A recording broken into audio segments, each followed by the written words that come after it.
Do you remember seeing this viral video?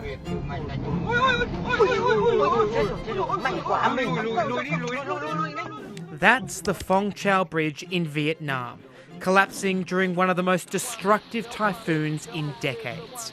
Hundreds of people died during Typhoon Yagi, including many on that bridge. But what if this tragedy wasn't only caused by the typhoon? What if there was something else responsible? Something smaller? Sand. Believe it or not, but sand and their aggregates are some of the most important resources on Earth.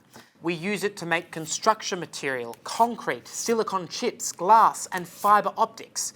And we use a lot of it, about 50 billion tonnes every single year, which is about 18 kilograms for every single person on the planet, every single day. Vietnam is urbanising at a rapid pace, so it's mining huge amounts of sand to build highways, ports, bridges and skyscrapers. And one of the easiest places to get sand are river systems like the Mekong Delta in the south and the Red River in the north. But if you take too much year after year, you end up with this.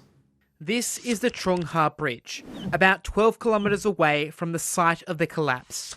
The riverbed was severely eroded, exposing the foundations and making the bridge more vulnerable to extreme weather. And Vietnam's Department of Agriculture says that sand mining is to blame. So, did that also cause the Phong Chau Bridge to collapse? It's a combination of factors, of which sand mining is one. This is Chris Hackney. He researches the environmental impact of sand mining in Southeast Asia. He says that finding out the exact cause of the collapse, or indeed any change in a river system, isn't exactly easy. Rivers migrate and move around all by themselves without any interference from humans, but sometimes as we start to interfere with them, we upset the balance. It's happened before. The collapse of the Hincei Ribeiro Bridge in Portugal was blamed on extensive dredging. And sand mining is so extensive around the Yangtze in China that it's disrupted shipping routes, made droughts more likely, and floods harder to control.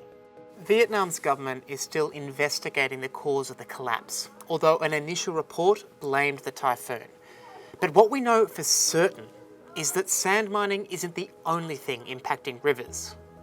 The construction of large hydroelectric dams has disrupted the natural flow of sediment.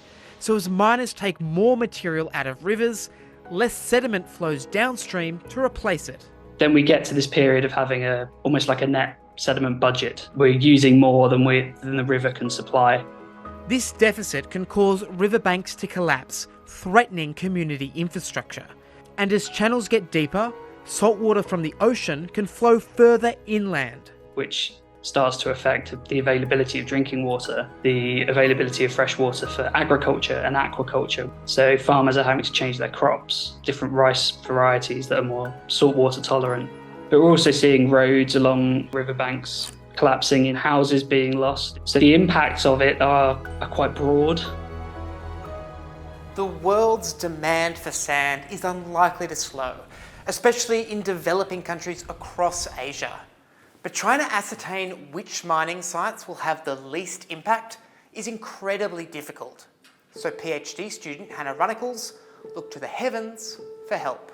When you've got such a vast area, trying to track mining vessels is really difficult, especially trying to see where they're going, where sand is being moved around. So we're trying to use high resolution satellite imagery to try and identify where we see sand mining hotspots, so where we see clusters of sand mining vessels and how that might change over that time frame.